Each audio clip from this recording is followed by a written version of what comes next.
नमस्कार. एक तरी ओवी ज्ञानेशांची हे डॉक्टर वी रा करंदीकर आणि डॉक्टर हे वी इनामदार यांचे पुस्तक.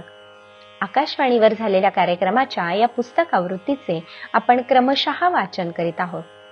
आजचा भाग. जे पुढत पुढती पार्था हे सकळ लोकसंस्था रक्षणीय सर्वथा म्हणून या. ज्ञानेश्वरीतील अध्याय 3 ओवी क्रमांक 170.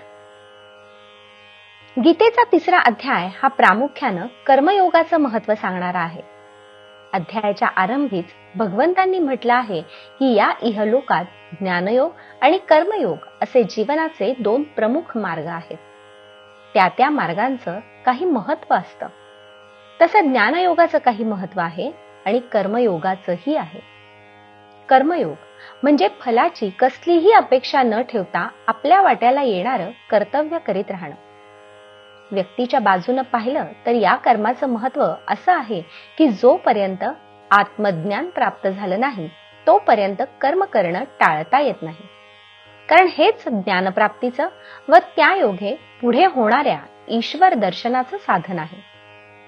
पण समजा माणसाला ज्ञान प्राप्त झालं आणि त्याला त्यासाठी काही करण्याची आवश्यकता उरली नाही तरीही त्यानं कर्म केलं पाहिजे अशी गीतेची शिकवणूक आहे.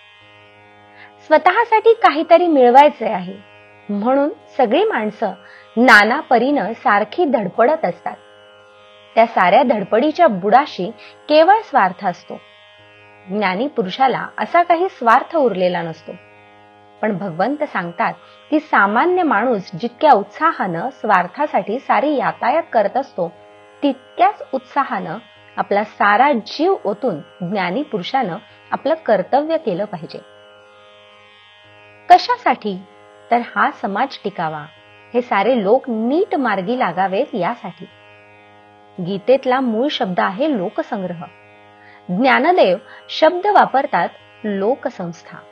अर्थ तोच. हा सारा समाज, त्याचा रोजचा सारा व्यवहार. ज्ञानदेवांच्या बाजूनं पाहिलं तर ते केवळ अध्यात्माचे पुजारी होते. या लौकिकात त्यांना काय हवं होतं? काहीही नाही. पण तरी देखील अगदी अडाणी अशा साऱ्या समाजात ते वावरत राहिले. त्यांच्यासाठी त्यांनी ही ज्ञानेश्वरी लिहिली. सोपे सोपे अभंग लिहिले. हे सारं आपण का केलं हे सांगण्यासाठीच की काय या ओवीत ते भगवंतांच्या मुखानं म्हणतात, अरे अर्जुना, हा जो सारा समाज आहे त्याचं रक्षण झालं पाहिजे. तो सुरळीत चालला पाहिजे. त्याचा सारा व्यवहार नीट राहिला पाहिजे. आणि यासाठी जो ज्ञानी आहे त्यानं समाजहित बुद्धीनं कर्म केलं पाहिजे.